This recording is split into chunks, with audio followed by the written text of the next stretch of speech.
Hi there everybody, this is ZevenX here with a new tutorial. This will be the first of many for sure. One of the first effects I wanted to demonstrate was just this pitch down effect where it's just kind of a modulation thing. It almost sounds like a vocal tape stop. So I'll just play that out for you real quick from this part of a song that I'm working on, and then I'll go into how to make it.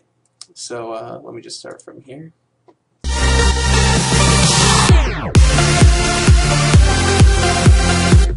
And just to get that again.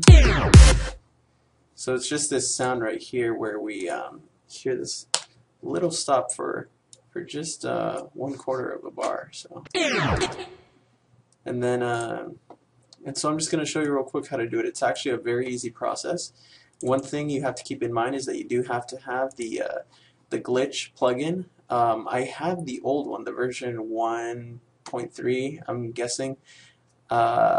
I don't know what the deal is with the new one, but I think this is the one that's still free, and the new one you have to pay for. And I'm doing this in Ableton, but you can apply the same effect to any DAW as long as you can run plugins. Or I'm sure even in other ones you can just use a pitch down effect. But anyway, so the original sound that I actually got that from was from this little loop that goes like this. So if we listen to the beginning of this little section, it's actually just like a vocal sound.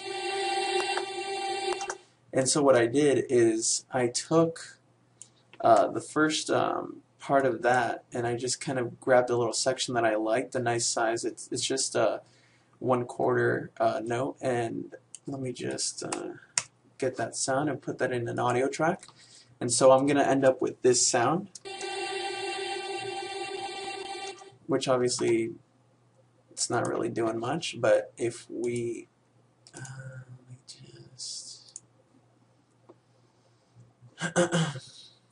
so if we go here, we just have this vocal sample, and to apply that effect of the glitch from the glitch, we just open an instance of it in that channel, drag that onto here, and just a quick tip, just right click and clear that all up.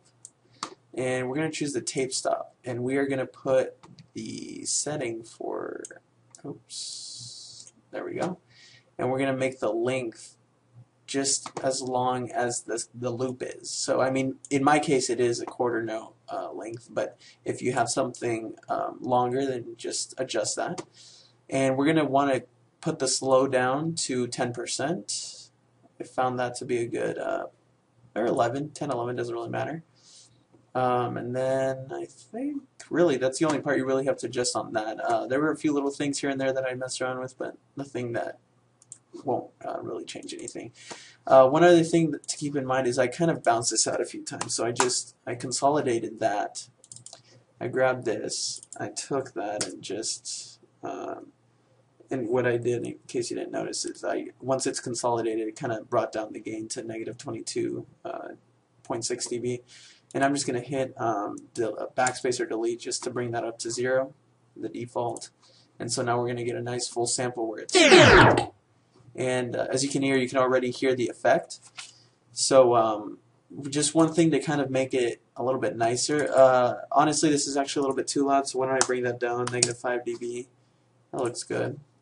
Just so that everything goes well together in the mix. So let's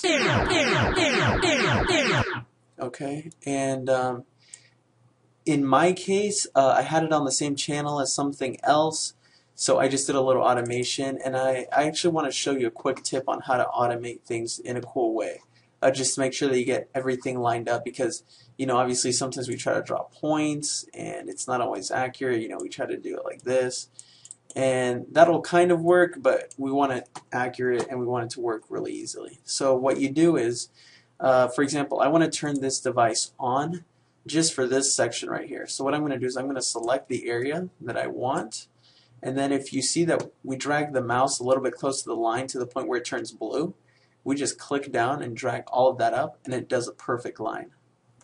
And so it's just going to be under in that section, and it's perfectly lined up. If you zoom in real close, it's on the line. So that's a cool little tip to keep in mind about Ableton. So let's just keep this little loop right here, and we're gonna. So it's perfect. One thing I did add is I just added a quick little reverb from Ableton's reverb, and just brought down the dry wet to 33%, just to kind of space it out a little bit, and it kind of helps in the mix and just makes it nice and smooth.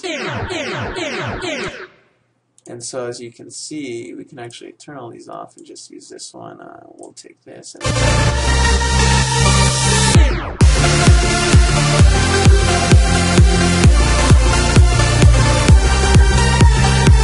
So it's a nice little effect that you can kind of throw in the middle of things, or maybe after 4 bars, like kind of at the end, that last quarter note, just kind of dip it down, and you can get creative with it, place it right before the drop or something like that.